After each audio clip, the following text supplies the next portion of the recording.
common infections, potentially deadly.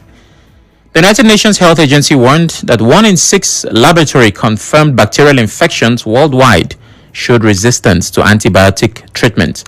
These findings are deeply concerning. Ivan J.F. Houghton, head of WHO's Antimicrobial Resistance Department, told reporters, as antibiotic resistance continues to rise, we're running out of treatment options and we're putting lives at risk. Bacteria have long developed resistance against medicine designed to fight them, rendering many drugs useless. So I'm just reading this casually, but I think this is worse than they actually make it casually sound. What a day. This has been accelerated by the massive use of antibiotics to treat humans, animals, and food. Okay? AMR, which is antimicrobial resistant superbugs, directly cause over 1 million deaths and contribute to nearly 5 million deaths every year, according to WHO. Okay, let me get this straight. The only thing that comes to mind right now, no, not the only thing, but the perfect example is, I remember when I was in school, there were campaigns against drug use, and this drug was stimulants. So what people smoke, what people take to get them high.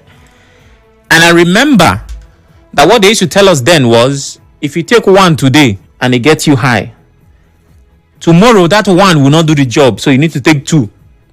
So that means that your body is adapting very quickly. You get to a point where you take 10, of course that's enough to kill you. But slowly but surely you get to that point. Now WHO is telling us that the medicine designed to fix our problems can no longer fix the problem. So it's either the medicine is getting weaker or our problems are getting stronger, or both are happening at the same time. Well, my job is to ask questions, express shock, and exaggerate what needs exaggeration. The person with the answers to the question is in the studio with me. He is pharmacist Adeyemi. Adewunmi. How serious is the problem of antibiotic resistance? Yeah, it's serious when you look at the different facets that come to play. Okay. The economic, because once we can't have spent, and we know that Nigeria already has an economic challenge. There's already a weakened health system, of course, so that's a big challenge as well. And of course, once the cost of therapy becomes high, then the chances of therapeutic success reduce, which inadvertently means that possibly people may suffer the consequences of diseases that they shouldn't normally suffer. But to put it in simple terms, maybe 100 years ago, before antibiotics were discovered and developed, when people went to war or had any form of infection, they died in their thousands. Just like that? Yes, just like that. Not just because of the cut or the gunshot, but primarily because there were not enough drugs to prevent the infections that would arise from those wars or those gunshot wounds. But of course, when penicillin was discovered by Alexander Fleming, it changed the game. A lot more soldiers survived after those wars. So imagine us going back to those days. No, we will not get there. I think we have no right to get there. You're going to give me the reason, right, or the process how bacteria becomes drug resistant. But before we get there, if paracetamol is not the name of a brand, right? It's the name of a line. It's a generic name. Generic, okay. I wanted to be sure that I'm not mentioning brand names. Yes. Good. So if I have something and paracetamol was supposed to be the remedy for it, I know you guys measure it. Is it ml or mg? What's the milligram? Yes. Okay. So if what would work for me? Is that 500 milligram? Ideally 1 gram. Okay, 1 gram. So let's say 1 gram is what is required to be my remedy. If resistance is being built, will that mean that I'll now have to take 2 grams just to get the efficacy, or will I need something else besides paracetamol? Will a new drug need to be formed? Like, what's my remedy in the moment if there is resistance? The ideal thing would be to select a different medication to tackle that same condition. Okay. That would be the best solution, because if we decide to increase the dose, like you said, doubling the dose, it may potentially still be beneficial, but you would need to take it for a longer duration because the microorganism has already gotten used to the drug already. So the right thing would be to change the regimen entirely. So in a way to confuse the organism. So let's say you were stabbing it in the chest before, you decide to stab it in the back. So that's the only way forward at that time. So the bacteria has a mind of its own? Yes, it actually does. It actually has different ways and strategies to escape from you killing it off. You're literally telling me that some of the sci-fi movies we're watching is real? Yes, they are. They are, because those movies are created to make you realize the importance of preventing this microbial resistance, because it could cause the world a lot of good people, really. Okay, so contagion comes to life. All right, so explain how bacteria becomes drug resistant. How does that happen? Okay, because we're speaking to regular people, I'll make it as simple as I can. Which I happen to be? Yes. So once the drug is developed, we know that it targets a weakness in the microorganism.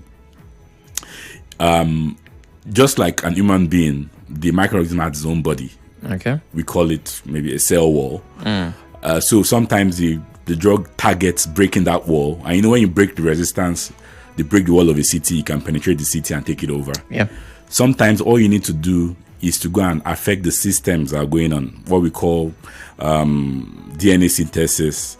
Just like you have an human DNA, the bacteria also have their own DNA. So some drugs have to go break that DNA synthesis and generation, and that way the organism is not able to build up and multiply, and obviously will die out. And there are different stages of attack for that organism.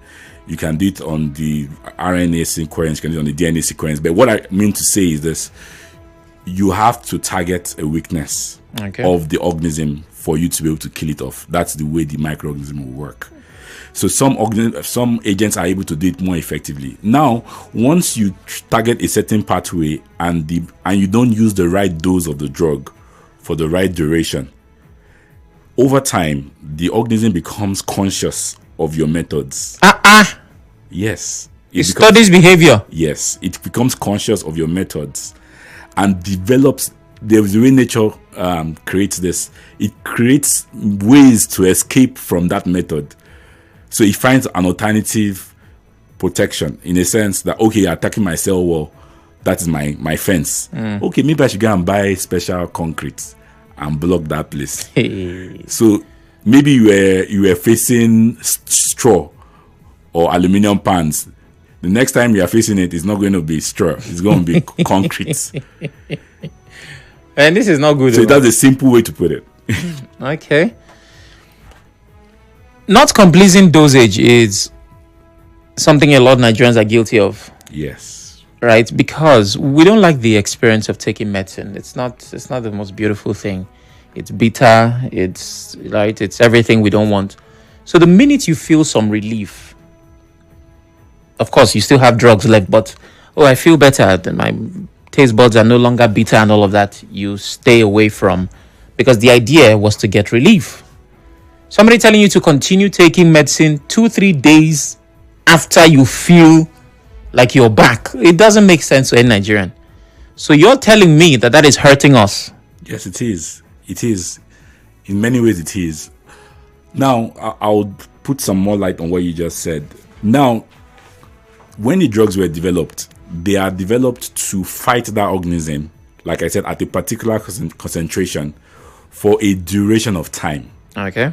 And there's something we call minimum inhibitory concentration. It means that the lowest concentration you want that drug to be in your bloodstream for it to be effective over a period of time.